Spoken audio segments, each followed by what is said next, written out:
Come on, come on. So what I had in my head is different from what I just did now. I apologize. Now let's get right into it. Hey fam, good afternoon, good morning, good night, wherever in the world you are. This is me saying, how are you doing? Especially on the beat. I am your favorite marriage and relationship counselor. And today I have gist for you. I actually came bearing gist. Are you ready? Let's go. So, as far as Nigeria is concerned, today is actually my tradition. Oh my god, today is myself and my husband's legal wedding anniversary. I know if you're not Nigerian, probably think what does that even mean? Basically, we went to court today. So the way it works in Nigeria, you're doing church, you're doing trad, then you're doing your court wedding. Weird, but yeah. So we like to interpret the church and reception as the party, and of course church as solemnization, and then church and then court as the legal one, and then trad as a customary. We just have drama in Nigeria. I'm sorry, but yeah, that is what it is. It's not supposed to be that deep, really, but it is what it is.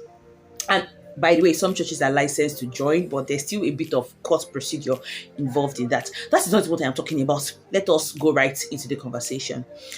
So, what I want to talk about is for guys, Christian guys.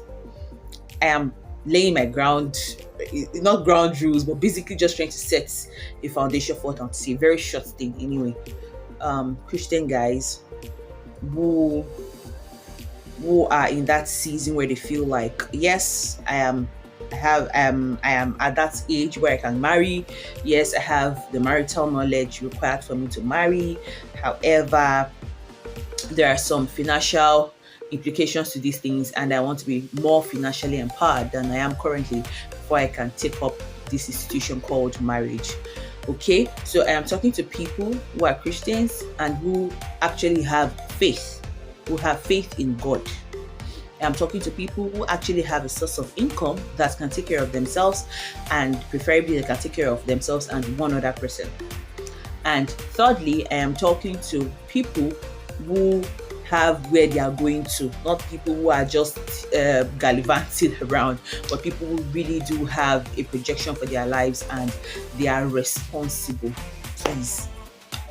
Then again, I know ladies will definitely watch this video, and I am talking to ladies who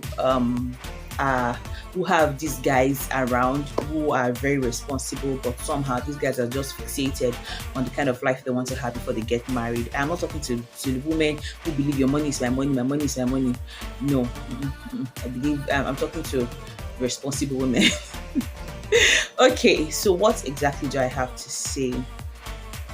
I have seen a lot of guys, good guys, responsible guys, who will tell you categorically that until they have a house, until they have a car, they are not ready to get married.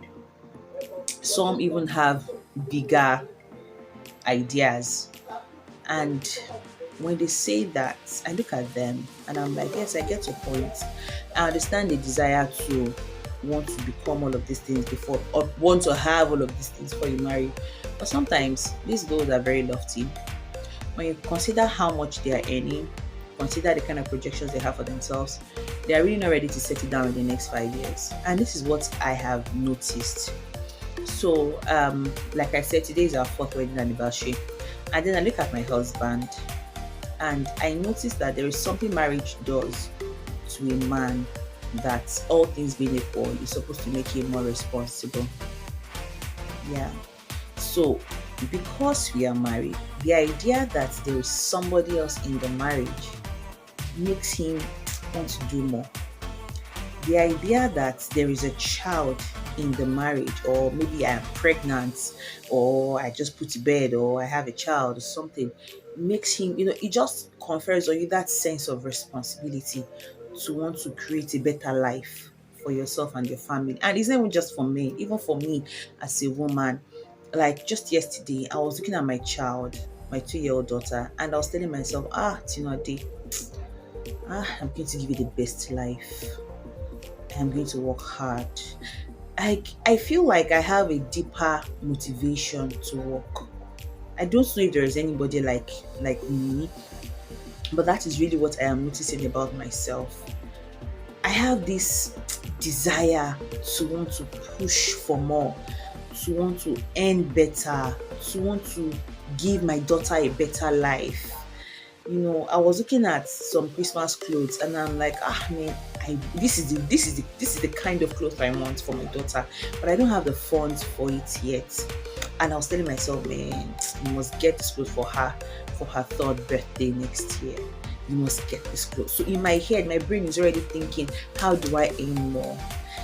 I just feel like marriage has the capacity to put good pressure, good pressure on you for you to earn more, for you to really push forward, for you to have faith. There are many things my husband and I have prayed together in faith, in agreement, and we've seen it come to pass. We're like, Daddy, we're your children. We're trusting you for XYZ, and then God gives us an idea, He gives us an instruction, He tells us what to do, what to meet, and we see things happen. So it looks as if things happen faster for us because we are married. Do you understand? And I think guys who have the capacity to get married, but they don't have it all put together, are missing out on this blessing that marriage brings to the table. Sincerely, I know there are ladies who will say, "Oh, I don't want to marry Surulere. I want to marry Olorun Shogo." That basically means I don't want to marry someone that I have to patiently grow with. I just want to have someone who is all put together and has all the funds together. If you're that kind of person, I'm actually not talking to you. I'm sorry. I'm talking to people who believe that we can come together as a couple and build together and push ourselves as individuals. I see my husband push me, I see myself push him, and we are making progress. The things we've been able to achieve in our 4 years of being married, I don't know if I would have been able to achieve it on my own. This is just me being very sincere. So I see how marriage puts that kind of pressure. But I think that where people mix it or mess it up is you don't have the funds. You don't have the funds, and then okay, I have to turn my fan because my phone is telling me temperature too hot. I beg. You don't have the funds, and then you get into marriage without faith. You don't really believe in God.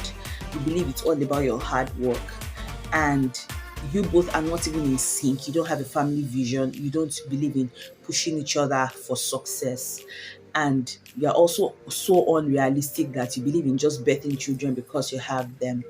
Because the reality for people like myself who are growing into wealth, who didn't come from wealth and are growing into wealth, is you now have to apply faith on one hand and also be realistic on the other hand. So family planning is important. You cannot just give birth just because you can. No, you are looking at yourself, looking at where you are financially. You are trusting God and you are taking things a step at a time. You also do scale your preference, which is more important between this and this. Okay, we need to do this investment. Which investment is realistic for us in this season of our lives? So there is a lot of mental process involved in these things. I just thought to share my heart with you, particularly to the guys and also to the ladies, that you can actually build a marriage together. You don't have to have it all together from the beginning. You can build these things together, but again, you have to be people of faith. You have to be people who actually walk with God and have this faith. You have to be responsible. I'm not talking about people who don't have a source of income. I'm not talking about people who can't even feed themselves at the moment. No, I'm talking about people who actually have something going for themselves and they just need to build up, they need to skill up from there. Yeah, so don't let the fact that you don't have it all together in quotes deprive you of the beauty and the blessings of marriage. I have lots of testimonies to share from being married, and I know if you stay with God, if you walk with God, He is willing to even bless you beyond your imaginations.